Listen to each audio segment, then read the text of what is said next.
Vir minstens 10 maande van die jaar stuur toeriste hulle eintlik min aan rooibokke.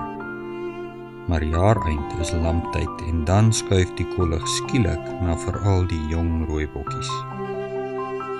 Jy verlang dalk om by Jesus uit te kom, maar die verlede of huidige omstandighede en opmerkings laat jou as het ware onbelangrik voel. Jesus weet van jou en hy wil vandag by jou kom stilstaan en jou seën. Hoor wat sê hy? En hulle die kindertjies na hom gebring dat hy hulle kon aanraak. En die disippels het die wat hulle gebring het bestraf. Maar toe Jesus dit sien, het hulle dit baie kwaadlik geneem en vir hulle gesê, laat die kindertjies na my toe kom en verhinder hulle nie, want aan sulkes behoort die koninkryk van God. Markus 10 vers 13 en 14. Geseënde Sabbat.